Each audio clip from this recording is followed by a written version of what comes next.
Cameron, you've been in finance and accounting for a long time.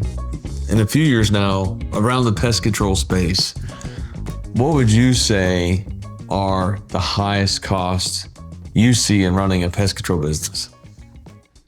Yeah, so I think in a lot of businesses, obviously pest control is what we work with a lot, but even some of the other home service industries that we work in, by far the largest costs we see are people costs. So specifically what you're paying your people, the benefits you're offering, all the costs that go into compensating your folks. That's easily the largest cost. A lot of these business owners we have that we work with, they're largest cost. So should they just fire everyone? Exactly. No, I'm teasing. No, obviously it's a necessary cost, something that's going to be a part of the P&L, part of your operations. You got to pay your people. It's more so a question of how are you managing those costs? Are they too high? Are they too low? Are they right in that sweet spot? If they are a little high, it could indicate a few things. If it's low, it could also indicate a few things. So it's really about understanding the costs and where they should be and finding kind of that sweet spot.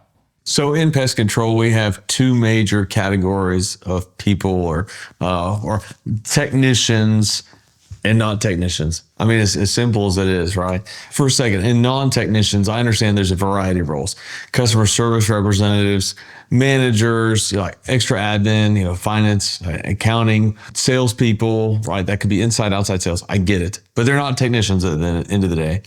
So I know we have our chart of accounts, really structure where our technicians are in direct cost and non-technicians are in operating expenses. Can you break down the KPIs that we have?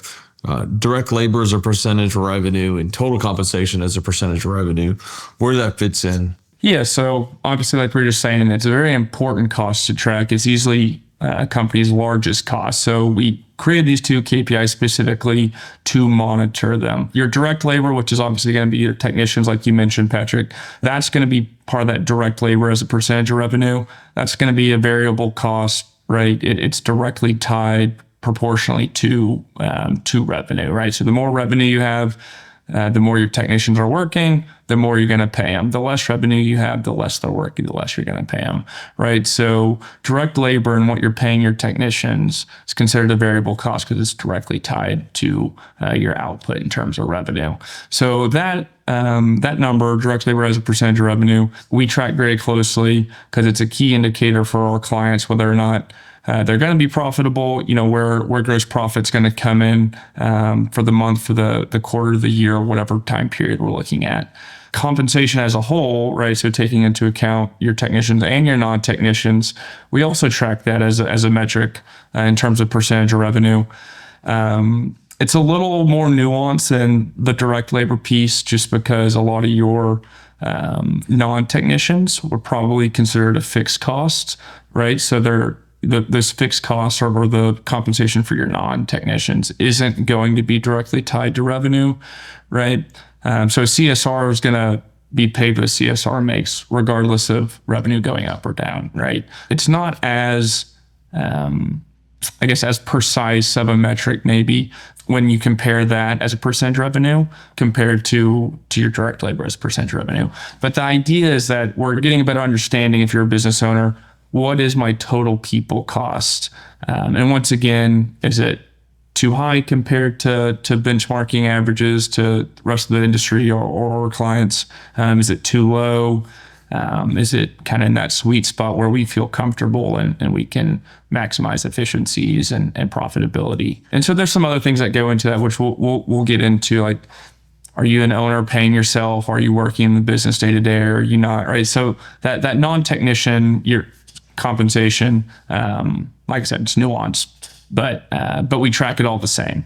To get into the nuance, if you will, on the direct labor percentage or technician as a percentage of revenue, what goes into that, and really what doesn't go into that?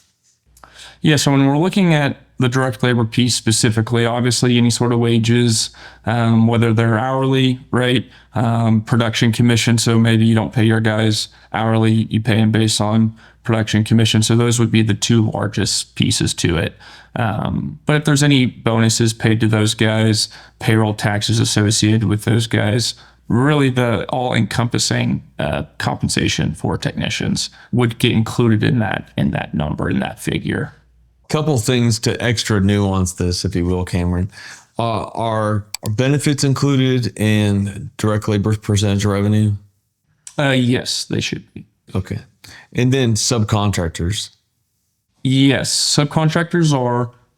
Just the theory behind that, so everyone's on the same page, is if they're contributing to your revenue number directly, we're going to include them in that direct labor total. In the whole scheme of compensation as a percentage of revenue, that includes all the technicians and everyone else. Like, are there other accounts that we have included in there? I guess only other costs that would be included in there is your payroll processing fee. So like we mentioned, it's, all encompassing compensation for your techs, for your non-techs, and your subcontractors, including benefits.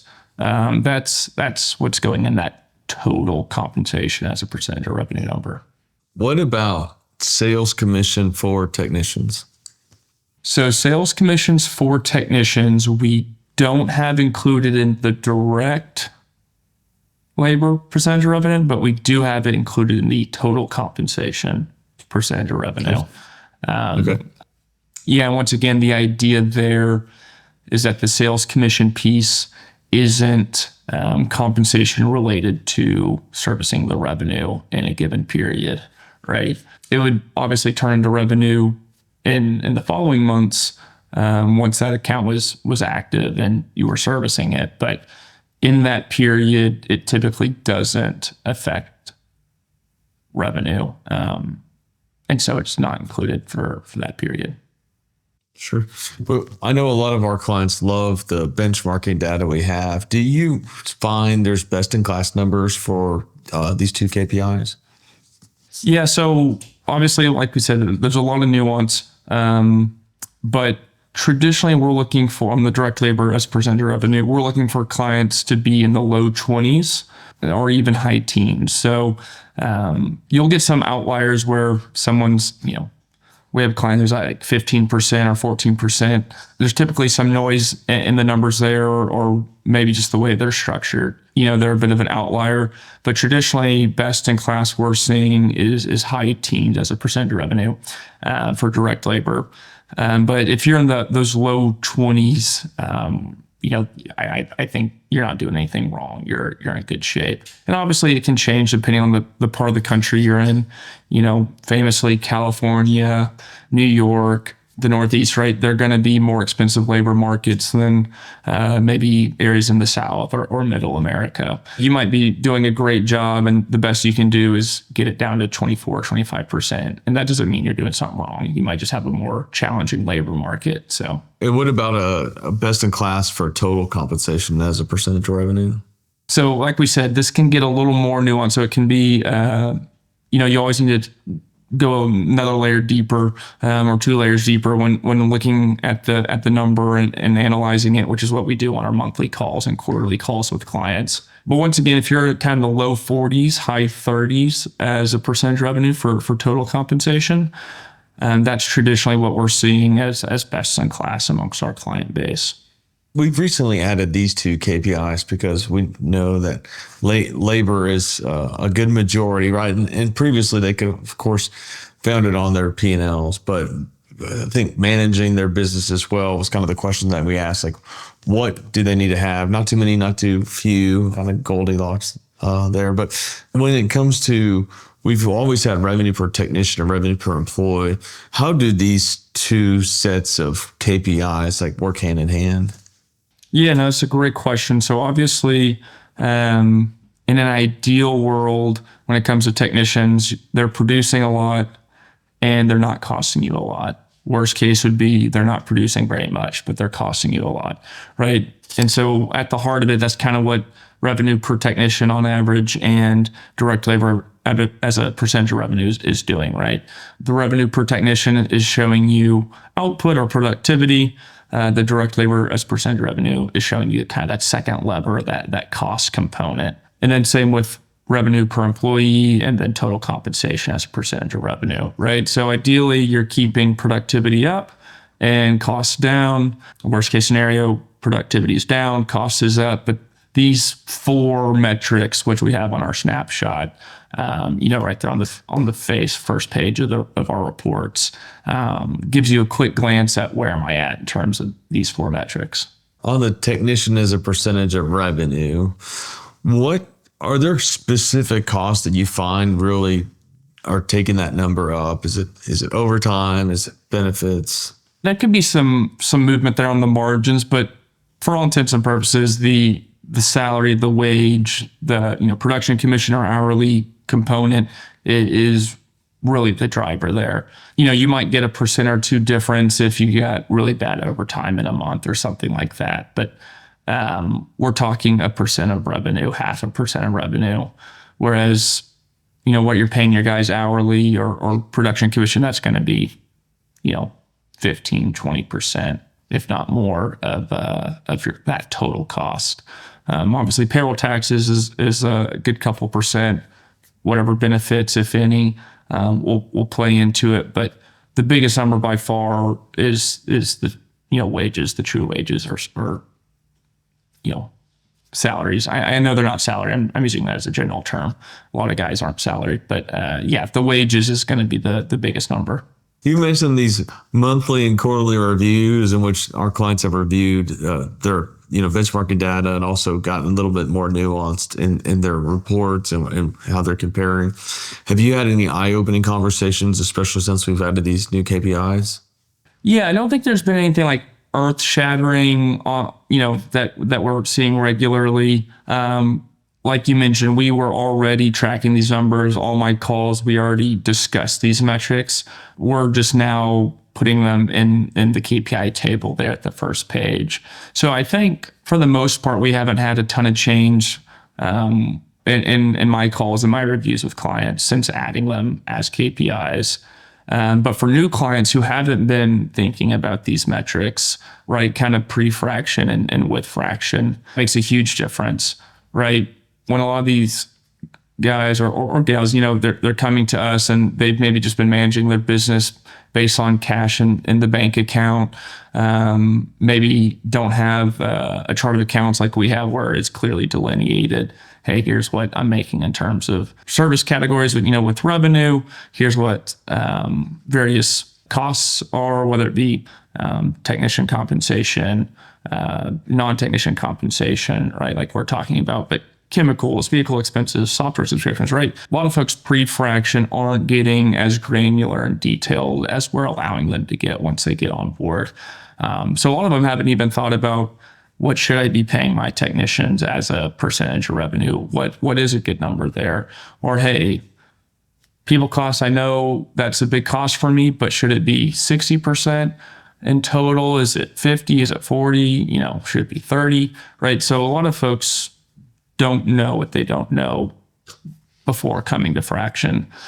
So there have been a lot of eye-opening experiences, as you say, once folks do get on board with FRAXN and we start looking at these numbers and these metrics. I had 2 calls this morning with who are, as of this morning, they're new to FRAXN as being clients.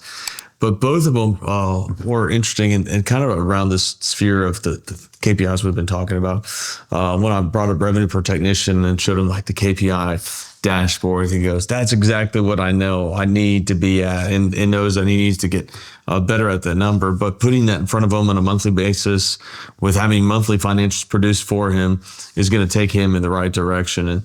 And the other was a conversation with someone where the CPA's doing the accounting, doesn't know the pest control space. And so in that CPA's doing the payroll for this client, and they just have everyone together, which in our case, like, separating out the labor pool and say, these are your techs and these are your non-techs, and putting them in the right places are going to be huge for him to be able to manage those costs. Yeah, definitely. No, getting that level of granularity, I think is key, especially on the labor side. You got to know what your techs are making versus non-techs, right? It's really hard to manage operations efficiencies, your gross profit margin when you don't know what your technicians are costing you to produce that revenue. So that's absolutely essential. Yeah. And just things I take for granted because that's surrounded by our clients and these numbers. And just, that's a no-brainer. Let's just do this. Yeah. All right. I did allude to Goldilocks and the three bears. Our KPIs, I feel like, are just the right amount. Not too many, not too few. I think if you put too many in there, it just becomes noise. But we do have one more KPI coming. We're going to squeeze in there. January 2026. Cameron, do you have anything to say about that? No, you don't, because it's a tease. Now, I want to get your questions. Send them to me at patrick@fraxn.com if you have questions about any of our KPIs or about FRAXN. Also, I want you to like and subscribe to this video so you're the first to hear about the 2025 benchmarking report. Cameron, it's been fun. Grateful to have you on here, and see you soon. Yeah, sounds good. Thanks for having me, PB.